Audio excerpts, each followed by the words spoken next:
자, 이어서 바로 증시 이슈 이썰톡으로 넘어가 보도록 하겠습니다. 앞서 언급 드렸지만요, 우리가 이 미 증시에 관련해서 얘기를 안 할 수가 없습니다. 우리가 긴급 이 현황에 대해서 좀 점검할 시간이 필요한데요.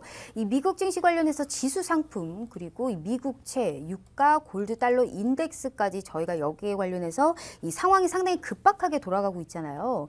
근데 우리가 이 단기적인 대응을 비롯해서 좀 장기적인 대응까지 좀 필요할 것 같은데. 어떻게 보세요? 앞으로 미국 증시? 네, 일단은 미 증시는 아까 이제 자세하게 좀 설명을 드렸었고, 그러면 이제 우리가 어떤 걸 봐야 되겠습니까? 유가. 네. 유가는 지금 매수하면 안 되겠죠, 당연히. 감산 얘기가 아무리 나와도 이제는 쉽지 저번 주에 않습니다. 정확하게 말씀해 주셨는데. 네, 감산 얘기가, 그러니까 제가 봤을 때는 러시아가 감산에 합류한다 하더라도 당분간 완전 반등하기 쉽진 않아요. 그러면 이제 우리가 그럼 눈을 어디에 돌려야 되냐? 지금 눈을 그럼 안전자산에 돌려야 되겠죠. 안전자산에 돌려야 되는데 네. 그럼 골드, 국채, 일본 엔화가 안전자산이 저는 아니라고 봐요. 아니라고 네. 보는데 사람들은 안전자산이라고 얘기하기 때문에 네. 엔화도 안전자산이라고 한번 해보자고요. 네네. 그렇다고 치더라도 엔화는 지금 어떻게 됩니까? 일본이 지금 당장 일본이 지금 난리잖아요. 일본이 난리기 때문에 저는 일본 자체가 일단 쉽지 않기 때문에 엔화는 안전자산 이번에 탈락했어요, 완전히. 탈락했기 그럼 때문에 골드랑 미국채. 골드랑 미국채인데 네. 중요한 거는 이제 이렇게 경기가 안 좋고 글로벌 확산이 되고 있잖아요. 그러면 이제 트럼프 대통령은 또 얘기를 할 거예요. 달러가 너무 강하다. 솔직히 많이 강하거든요. 달러 인덱스 많이 강한데 저는 그래서 지금 이제 간단하게 지금 달러 차트를 지금 치고 있는데요. 자, 달러 한번 보겠습니다. 지금 달러 자체가 이제 일봉을 한번 볼게요. 어제 살짝 꺾였어요. 근데 오늘 다시 반등 중이거든요. 지금 차트 보시면 이게 달러 일봉을 쭉 그어놓은 건데 지금 보시면은 달러가 몇 년만 최고치 찍었어요. 지금 최고치 찍고 지금 금요일 증시 때 미국이 살짝 밀릴 때 달러 같이 밀렸습니다. 밀렸는데 오늘 다시 다 반등 주고 있어요. 왜냐? 이머징 마켓에서 지금 달러화가 지금 이머징 마켓 통화가 지금 현재 밀리고 있거든요. 네. 그래서 달러가 지금 반등을 하고 있는 거죠. 자, 달러가 반등하면 이제 우리가 여기까지 생각을 해야 됩니다. 미 연준이 상반기 내로 금리 인하 가능성이 있습니다. 이제 이렇게 되면 있을 수밖에 없어요. 네네. 예, 코멘트가 나올 거고 그렇게 되면 어떻게 되겠습니까? 그렇게 되면 금리 인하 가능성이 생기면은 미 국채 가격은 올라가겠죠. 네. 예, 올라가기 때문에 전 미 국채도 상방 보시면 좋을 것 같고 골드는 일단 급등세가 많이 나왔습니다만은 지금 현재 골드 같은 경우는 밀렸을 때 최대한 반등 매수하는 전략으로 좀 보시면 좋을 것 같다. 그래서 저는 달러를 가장 잘 봐야 된다고 생각해요. 근데 지금 제가 생각할 때는 네. 어떤 위기가 많이 왔을 때 이번 주가 클라이막스라고 보자고요. 그럼 달러로 한번 볼게요. 이번 주 다음 주가 클라이막스다. 최대 다음 주까지 해가지고 거의 슈퍼 하이어까지 있다고 치고 이번 주 다음 주가 클라이막스라고 해도 미달러는 고점이라고 보시면 됩니다. 그럼 미달러가 밀렸을 가능성이 있다. 밀릴 가능성이 네네. 있는데 그러면 골드는 달러화 표시 자산이잖아요. 골드는 코로나19가 꺼져도 잘 안 밀리겠다는 안 밀린다는 거예요. 네네. 그러니까 골드는 코로나19 때문에 현재 지금 안전자산 선호 현상 때문에 골드가 올랐는데 달러 자체가 고점이기 때문에 달러가 나중에 이 코로나19가 나중에 좀 완화되면 그럼 달러가 꺾이겠죠? 네. 골드는 달러화 자산이잖아요. 그럼 골드는 쉽게 안 밀린다는 거예요. 밀리긴 아. 밀려도 쉽게 안 밀린다. 그런 매수가 좀 유리하다. 전 이렇게 보고 있으니까 그런 방향으로 보시고요. 그 다음에 위험 자산은 당분간 안 하시는 게 좋다. 네. 그래서 저는 아까 얘기 드렸듯이 그냥 아까 얘기 드렸던 그 한번 볼게요. 제가 차트로. 자, 우리가 굳이 해외 선물 차트 안 펼쳐도 돼요. 해외 선물 차트 안 펼쳐도 되고 해외 상품 차트 안 펼쳐도 됩니다. 그냥 검색을 하시면 돼요. 보시면 아시겠지만 자, 그럼 타이거 원유 선물로 한번 이게 다 우리나라에 ETF로 상장이 다 돼 있어요. 예. 다 상장이 돼 있기 때문에 이게 지금 현재 유가랑 똑같아요, 차트가. 똑같다고 보시면 됩니다. 자, 보시면 아시겠지만 유가도 한번 꺾였죠. 꺾여서 지금 제가 봤을 때는 지난 저점을 확인할 가능성이 상당히 높습니다. 어느 때까지겠습니까? 현재 오펙 주요 3개국 감산 합의 나올 때까지. 러시아는 빠진다고 그랬으니까 빼더라도 감산 합의 나올 때까지는 최소한 밀릴 가능성이 있다. 요 가능성, 그러니까 확실히 발표하기 전까지. 네. 그래서 그 부분까지 우리가 보시면 좋을 것 같고 구리도 마찬가지입니다. 구리도 마찬가지 모든 위험자산 똑같습니다. 거의 비슷하다고 보시면 되니까 우리가 이 부분 잘 생각해 보시고요. 그럼 마지막 저점 나올 때 우리가 노릴 수 있는 방법은 뭐냐? 두 가지예요. 우리나라 증시를 기준으로 할게요. 네. 우리나라 증시를 봤을 때 우리나라 증시 사실 제일 중요하잖아요. 제가 미국 주식 맨날 해라, 미국 해외 선물 해라, ETF, ETN 해라 해도 안 하실 수 있으니까. 그러면 국내증시로 봤을 때는 이번에 이제 금통이 있지 않습니까? 그 금통위가 있는데 금통위에서 과연 금리 인하를 할 것이냐. 근데 금리 인하하는 게 결코 저는 좋지 않다고 봅니다. 지금 보세요. 좋은 방법이 아니다. 네. 금리 인하하면 네. 이게 통화 정책이거든요. 통화 정책은 실제 실물경제 효과까지 가려면 시간이 걸려요. 제일 빠른 방법이 뭡니까? 재정 정책이에요. 추경 들어가야 되는 상황인데 지금 과연 이 상황을 야권에서 어떻게 보고 있겠냐는 거. 어떻게 보고 있냐요. 저는 정말 대승적인 차원에서 보세요. 여야가 서로 협조해서 반드시 추경해서 빨리 그렇죠. 재정 정책을 빨리 써요. 재정 정책을 쓰면은 효과가 바로 나와요. 최대한 빨리 나옵니다. 네. 단 재정 정책은 통과하기가 어려워요. 합의를 해야 되니까 여야가. 통화 정책은 금융통화위원회에서 결단 내리면 되는 건데 그거 금리 내린다 그래서 그러면 바로 되는 이게 게 바로 아니고, 효과가 나오진 네. 않아요. 시간이 그 걸리니까. 금리 해봐야 25% 내려가지고 네. 어떻게 이거를 반영을 하겠습니까? 저는 좀 생각을 해보십시오. 제발 국회에서 좀 뭔가 특단의 결단이 필요하다. 저 이런 얘기 좀 드리고 싶고요. 네. 진짜 저는 여든 야든 다 비슷비슷하다고 봅니다만은 처음에 중국에서 이 문제 생겼을 때 우리 국민도 잘 생각해보세요. 중국에서 이 문제 생겼을 때 중국 사람도 오지 말아야 된다. 막 이렇게 우리가 막 그런 얘기 있었잖아요. 그렇다고 해서 그러면 이번에 대구나 경북 쪽에 이 일이 생겼다고 해서 대구, 경북 봉쇄합니까? 그건 아니잖아요. 그렇죠. 그건 그러니까 네. 지금은 누굴 탓하면 안 된다는 거예요. 그러니까 저희는 지금 대승적으로 서로 화합해서 어떻게든 이 난관을 헤쳐나가기 위해서 네. 추경이든 뭐든 지금 4월 총선 머릿속에 여야가 생각하는 순간 우리는 위기 대처 못한다고 봐요. 맞아요. 그러니까 그거 버려두고 정말 우리가 최대한 해서 저는 지금 가장 마음이 아픈 건 의료진들. 의료진들이 정말 최저한에서 힘들게 싸우고 있잖아요. 갑자기 울컥한데 일단 최대한 저희가 일단 잘 해서 잘 위기를 돌파했으면 좋겠습니다. 네. 울컥하셨어요. 네. 네, 알겠습니다. 고생하는 의료진 생각하니까 마음이 너무 아프네요. 네, 알겠습니다. 자, 일단 우리가 이어서 얘기를 해봐야 될 것은요. 이 원달러 환율이 오늘 좀 급등했습니다. 즉 원화 약세가 이 급격하게 이루어진 하루였는데요. 특히나 이 외국인 매도세가 상당히 심각하게 좀 영향을 줬다라고 볼 수가 있습니다. 자, 수급을 통한 향후 전망도 저희가 좀 알아봐야 될 것 같아요. 어떻게 보세요? 네, 지금 이제 수급 오늘 일단 날짜 먼저 봤는데 자 보시면 아시겠지만 지금 현재 외국인이 일단 매도가 좀 심한 상태였는데 코스피가 근데 지금 현재 개인이 오늘 상당히 많이 샀단 말이죠. 많이 샀는데 전 중요한 게 이제 기관에서 받칠 여력이 있습니다. 왜냐하면 잘 보세요. 1월 초부터 2월 중순까지 매도 최고의 주체는 어디였냐? 금융투자였어요. 자 보세요. 자 1월부터 한번 1월 1일부터 해서 2월 지난 중순까지 한번 찍어볼게요. 6조 가까이 팔았거든요. 거의 금융투자에서 6조 가까이 순매도입니다. 6조 가까이 순매도인데 그럼 금융투자 이렇게 매도했을 때 어떤 생각을 하냐?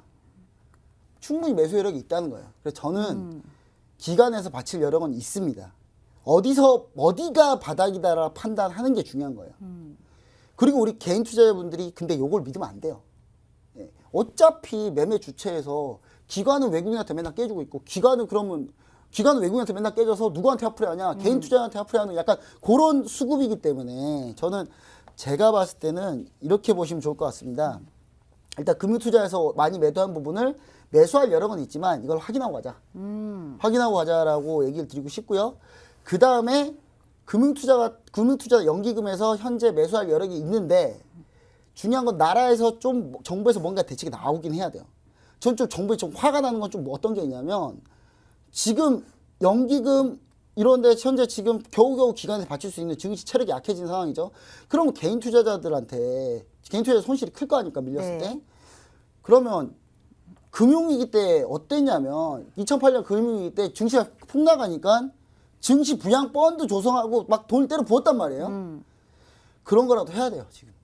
해야 된다고 봅니다. 공매도 금지라도 시키세요 지금 당장. 왜냐하면 공매도 금지라도 해야 개인 투자자들이 조금 더 빠져나올. 지금 외국인 눈치 맞춰주게 생겼냐고요 지금. 그러니까요.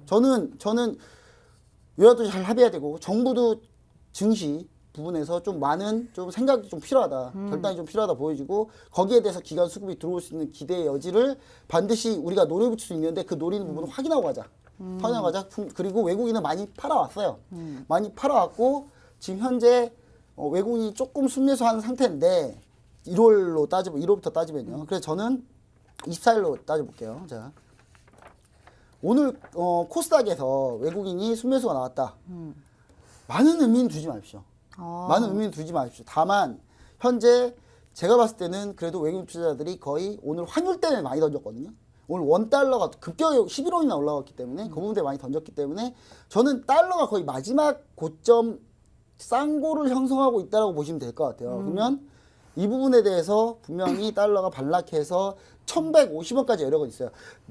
우리 시청자분들 본인이 한번 외국인을 생각해 보세요. 1210원에 환전해가지고 1210원에 원화를 달러로 환전해서 빠져나오고 싶겠죠? 달러 강하니까. 네. 근데 그거보다 더 위를 기대할까요? 저항라인이 다 1200원대였는데 저는 그러니까 원달러 환율이 1200원대면 거의 외국인이 생각할 레인지 고점입니다. 네. 그럼 그때부터는 워낙 강세로 먹을 폭이 훨씬 커요. 추가로 이 사건이 반전돼서 네네. 나중에 안정화되었을 때 사스 때 회복했다고 분명히 얘기 들었고 전 세계 증시가 단 한 번도 이 질병 때문에 주가가 완전 대폭 나간 적이 없어요. 20%, 25%가 최고였단 말이죠. 그럼 외국인 똑같이 다 그거 다 알 거 아닙니까? 다 알기 때문에 환율이 지금 현재 고점이라고 생각할 거예요. 그러면 차라리 워낙 강세 노려서 들어갈 수 있는 부분이 외국인이 현재 고민이 크다. 그래서 그 부분이 이번 주 1, 2주 내로 결판이 나니 제가 이번 주 내로 결판 난다고 보거든요. 그래서 저는 그 부분에서 우리가 좀 수급 방면에서 좀 네. 포인트 찾아보면 좋을 것 같습니다. 네, 알겠습니다. 자, 이어서 우리 국내 증시 관련해서 좀 얘기를 해봐야 될 것 같습니다. 역시나 이 코로나19 관련인데요. 일단은 오늘 급락한 종목들이 상당히 많습니다. 일단 섹터부터 저희가 한번 알아봐야 될 것 같은데 일단 시가총액 이 삼성전자, SK하이닉스를 비롯해서 전 업종이 모두 하락을 했습니다. 전방위로 좀 급락세가 나왔는데요. 좀 섹터별로 우리가 좀 어떻게 대응을 해야 될지 그리고 코로나19와 관련해서 여기에 대해서는 우리가 어떻게 대응을 해야 될지 같이 말씀 부탁드릴게요. 자, 일단 우리가 삼성전자를 냉정하게 한번 보자고요. 자, 삼성전자 일단 IT 볼게요. 삼성전자와 포함한 거의 모든 IT라고 보시면 돼요. 네. 지금 가장 핵심적으로 문제가 생기는 부분은 뭐냐? 삼성전자가 원래는 엄청난 수혜를 받을 수 있다라고 보여졌어요. 왜냐하면 지금 현재 Z 플립 출시, 삼성 S20, 갤럭시 S20이 전부 다 상당히 평가가 좋았고 그런 상황이었는데 전 세계 글로벌로 투자 심리 그다음에 경기가 다운되면 결국 IT가 타격을 받으니 라는 생각을 하고 있잖아요. 근데 네. 중요한 건 뭐냐면 우리가 그럼에도 불구하고 우리가 서버용이나 뭐 이런 쪽은 전혀 감소하지 않는다는 겁니다. 왜냐하면 우리가 당장의 소비는 줄지 몰라도 현재 클라우드, 서버 이쪽 데이터, 전산 데이터, 데이터 센터 쪽에 들어가는 모든 반도체 이런 부분은 꾸준히 수급이 확 줄지 않아요. 그래서 저는 이 부분에 대해서 우리가 좀 포인트 좀 찾아보면 좋을 것 같고요. 두 번째로는 우리가 집에 있다 보니까 어떤 걸 많이 하냐면 집에서 혼자 할 수 있는 걸 많이 하게 됩니다. 근데 집에서 혼자 할 수 있는 그 모든 게 반도체가 필요해요. 맞아요. 아, 네. 집에, 아니, 그럴 수 있어요. 집에서, 아파트는 못 하겠죠. 집에서 그냥 뛰댕기면서 운동할 수 있어요. 혼자서. 근데 네. 그럼 아래층에서 쫓아오니까. 그럼 안 되시겠죠? 그럼 집에서 운동 한계가 있잖아요. 심지어 휘트니스 센터도 오늘 문자 왔어요. 당분간 오지 마시라고. 저도 갈 생각 없었습니다만은. 네. 저도 가야 되겠습니까? 안 가야지, 그러면? 어, 그런 상황인데 지금 운동을 어디서 하겠습니까? 운동 집에서라도 해야 되는 근데 다만 운동을 하겠습니까? 게임을 많이 하겠습니까? 영화를 많이 보겠습니까? 영화 보든 뭐 유튜브 너튜브를 보든 그다음에 뭐 인터넷 게임을 하든 다 필요하죠. 네, 반도체 다 들어가죠. 그러니까 쉽게 수요 안 죽는 상황이에요. 그래서 저는 그 다음에 반등을 할 때 과연 어디가 맨 먼저 반등하겠냐를 잘 보시면 IT입니다. 전 그래서 저는 수급 저점 그러니까 개인 투매 나오고 현재 외국인 환율이 다시 반전해서 떨어질 때 우리는 뭐부터 봐야 되냐? 삼성전자, SK하이닉스 먼저 봐야 된다. 굳이 보려면 삼성전자 보자. 네. 삼성전자는 스마트폰으로 이렇게 나뉘어 있기 때문에. 자, 그리고 현재 오늘 그냥 간단하게만 한번 볼게요. 스마트폰 부품주 MC넥스. 잘 버틴 겁니다. 이 정도면. 어. 잘 버텼죠. 많이 밀리지 맞아요. 않았어요. 네네. 그리고 최근에 아주 강했던 종목들 위주로 한번 볼게요. 비메모리 반도체 쪽. 자, SFA. 오늘 좀 밀렸습니다만 차트 아직 안 꺾였습니다. 그리고 우리가 흔히 이제 얘기하는 뭐 소부장 관련주들 위주로 네. 한번 볼게요. 네. 솔브레인 보시면은 역시 많이 밀리지 않았습니다. 그러니까 막 오늘 좀 밀리긴 했습니다만은 추세가 꺾인 정도는 아니에요. 네. 그러니까 잘 버텼죠. 그렇다고 해서 이 종목이 싸져야 되는데 안 싸졌다 해서 안 보시면 안 되고 이렇게 버티는 종목이 오히려 더 많이 가요. 그러니까 이 맞아요. 부분 우리가 참고하시면 돼요. 네. 그리고 이쪽 섹터를 일단 보시고 그 다음에 오늘 의외로 강했던 섹터가 있어요. 바로 전기차 배터리 관련주인데 일단 볼게요. 저 사실 오늘 전기차 배터리 관련주 폭락할 줄 알았습니다. 왜냐하면 지난주 금요일 날 중국이 자동차 판매 데이터 나왔는데 쇼크 나왔어요. 저 최근 몇 년 근년 내 최악이었어요. 중국이 대부분 배터리 전기차를 많이 하고 있기 때문에 네. 중국 데이터가 상당히 중요한데 중국이 버텼단 말이죠. 포스코 케미칼 오늘 플러스 났어요. 예, 저는 강했던 섹터 이런 섹터들 위주로 보시면 가장 좋다. 난 컨텐츠 관련주 역시 마찬가지고 엔터 관련주는 약간 좀 피해야 될 것 같고 네. BTS 관련주는 이건 너튜브에서 얼마나 나오느냐에 따라서 달라질 것 같습니다. 추가로 올 수도 있다는 조회 부분 영상수. 얘기드리고 네. 자세한 얘기는 저희가 톡앤스탁 검색하셔서 들어오시면 저 노란톡 메신저에서 최대한 좀 자세히 얘기 드릴게요. 지금 시간이 다 돼가지고 더 얘기하면 뒤에 분들이 항상 저한테 뭐라 하시거든요. 왜 너만 죽어라 이렇게 얘기 많이 하냐. 네네. 죄송합니다. 그래서 좀 많이 출연해 싶다 하는데 저도 매주 출연하는 게 전 즐겁긴 한데 네. 오늘은 솔직히 쉽진 않습니다. 오늘 같은 날 정말 쉽지 않아서 저는 개인적으로는 노란톡 메신저에 많이 오셔가지고 많이 얘기를 좀 많이 들어주시면 좋을 것 같습니다. 네.